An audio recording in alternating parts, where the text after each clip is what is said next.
Hi, I'm Howard Snader. I'm the owner of Snader Law Group. I'm a board-certified expert in criminal law based in Phoenix, Arizona. I practice all over Arizona. Today I wanted to talk to you very briefly about being a prohibited possessor in Arizona. Being a prohibited possessor, most people associate with firearms. It can also extend to knives and other weapons, but for purposes of this quick video, I just wanted to stick to firearms. And when we speak of prohibited possession, normally it comes up in a couple of contexts. First, you may be under a court order such as an order of protection, a family court order, a mental court order, an order that's related to some kind of pre-conviction release condition pending a prosecution.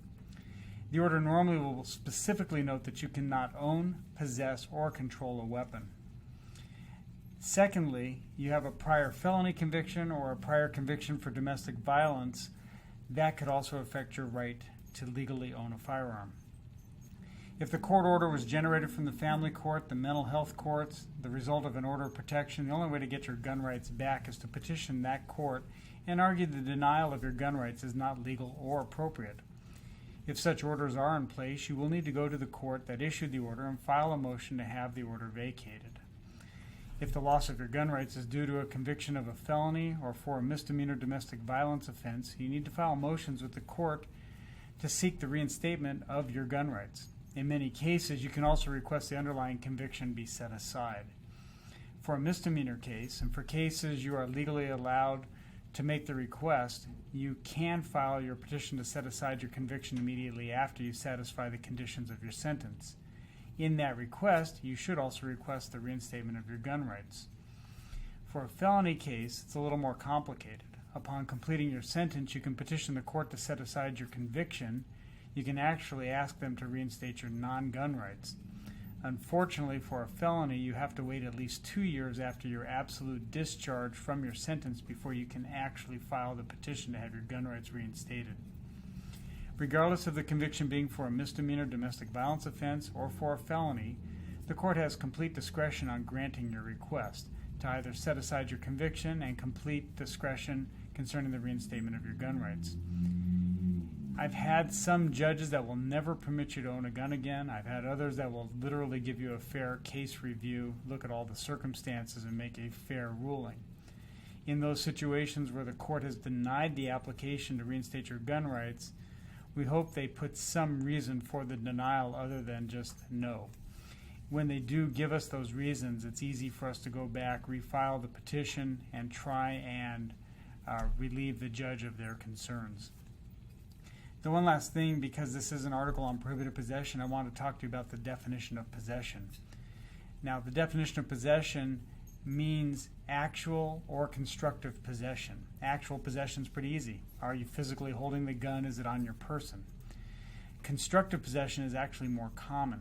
This is the situation where officers may find a gun in a common area of your home, your residence, or in your vehicle. Now, when we consider that common area, the real issue is, do you have access to the weapon? Can you get it quickly? Or is it blocked by a lock of some sort or physically held by another person? Now, law enforcement and prosecutors will argue that you possess or control a weapon if you can gain easy access to it. So if the weapon is found in a common area like a living room table, a bedside nightstand, or on a counter, you can easily be found to be in possession. If locked in a safe to which you have no access, it's obviously secured.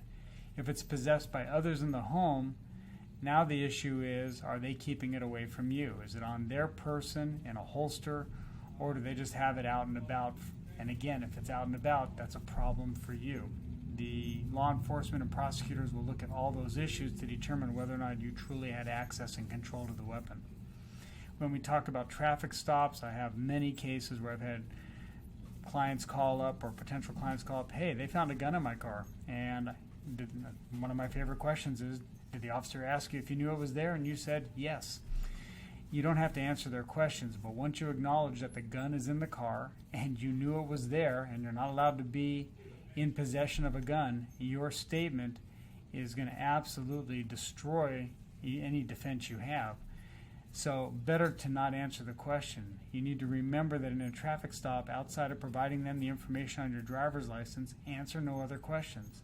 Even if it's obvious you're the only person in the car, it's obvious the gun's on the seat next to you, don't answer any questions. Look, the simple fact is when you make that statement, things get very problematic very quickly. And if you're charged with a gun-related crime in Arizona, there are mandatory prison sentences that kick in. So these are really serious charges. If you're being investigated or have concerns about being a prohibited possessor, if you want to get your rights reinstated with a law firm that can help you throughout the process, please give us a call at 602-899-2321.